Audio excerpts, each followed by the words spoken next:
Bun găsit! Vom începe astăzi o explorare a unei întrebări cu adevărat esențiale. Trăim viața ca un pelerin în căutarea unui sens profund sau mai degrabă ca un turist în căutarea unor simple experiențe? Este o reflexie asupra călătoriei noastre, a fiecăruia dintre noi. Iată așadar întrebarea fundamentală care stă la baza discuției noastre. Să fim clari, nu este vorba aici despre vacanțe, ci despre însăși esența vieții. Pentru că răspunsul pe care îl dăm, fie că o facem conștient sau nu, definește scopul și direcția fiecărei zile. Pentru a înțelege pe deplin această distincție, e important să explorăm mai întâi rădăcinile pelerinajului, o practică străveche în care călătoria fizică poartă o semnificație spirituală cu totul aparte. Pelerinajul, vedeți, nu este un concept modern. Rădăcinile sale sunt adânc înfipte în istoria creștinismului. Încă de la începuturi, drumul fizic a fost o expresie a unei căutări spirituale interioare, a unei dorințe de a merge spre Dumnezeu.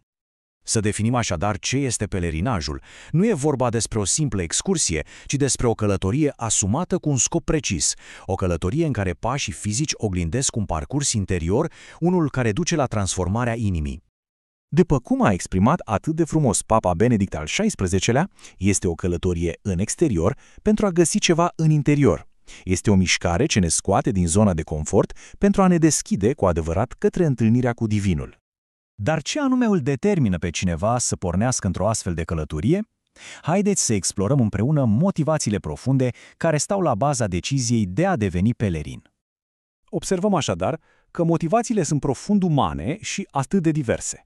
Fie că este vorba despre dorința de a face tangibilă o poveste de credință, de a căuta vindecare fizică sau spirituală, sau de a se căi pentru păcate, fiecare pelerin pornește la drum cu o intenție unică și personală în inimă. Și aceasta ne aduce la distincția crucială, la inima acestei analize. O diferență care, veți vedea, nu ține de loc, ci de atitudinea interioară. Dacă cineva este pelerin sau turist, depinde mult mai puțin de locul în care merge și mai mult de modul în care abordează călătoria însăși. Totul pornește de la o decizie a inimii, de la o dispoziție interioară. Acum, ceea ce este cu adevărat interesant aici este cât de clar sunt expuse două mentalități fundamental diferite pentru exact aceeași călătorie. Pelerinul se lasă modelat de experiență, în timp ce turistul dorește mai degrabă să o consume. Așadar, punctul esențial este acesta. Un pelerin caută să fie schimbat de destinație, în timp ce un turist caută să consume o experiență acesteia. Pelerinul se întreabă ce vrea Dumnezeu să-mi spună aici, pe când turistul se întreabă ce pot obține de aici. Și acest contrast ilustrează, într-un mod admirabil, o metaforă puternică. O metaforă nu doar pentru călătorii, ci pentru viața însăși.